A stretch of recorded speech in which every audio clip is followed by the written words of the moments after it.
They said the bayou kept its own ledger, every sin tallied in silt, every secret braided into the reeds. And if you listened long enough, if you let the cicadas and bullfrogs lull you into believing nothing watched you back, you might hear her name whispered between ripples.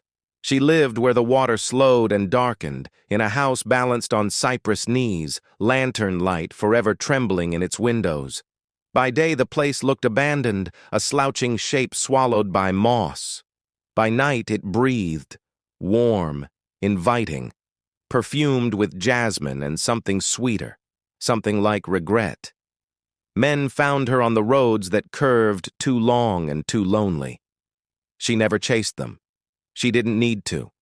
She stood barefoot at the edge of the water, moonlight caught in her hair, her smile soft as a promise you wanted to believe. She spoke gently, with a voice worn smooth by stories and hymns, and offered coffee, warmth, a place to rest your feet. Inside her house, the walls were lined with mirrors clouded by age. She never looked directly into them. She watched the men instead, how their eyes followed her hands, how their shoulders loosened as the night thickened. She fed them stews that tasted of home and laughter that felt earned. She listened as they confessed things they had never meant to say aloud. By the time fear stirred, it was too late. She did not scream or rage when the change came. She only sang. A low song, older than the bayou itself, older than the names people had given her. Bones folded, words broke.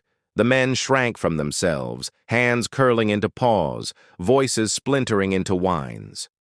Where cruelty had lived, confusion bloomed. Where certainty had ruled, hunger followed. She opened the door and let them run. They burst into the swamp in a scatter of motion. Dogs with eyes that still remembered being human. Dogs who fled the lantern glow and vanished into the cattails.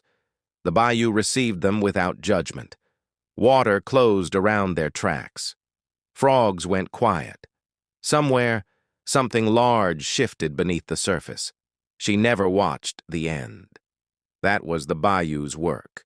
At dawn, she washed her hands in the dark water and set fresh flowers by the door. The house settled back into its patient waiting.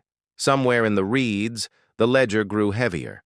And on certain nights, when the moon was thin and the road felt endless, men still followed the light, never realizing the dogs they heard howling in the distance were calling warnings, not welcome.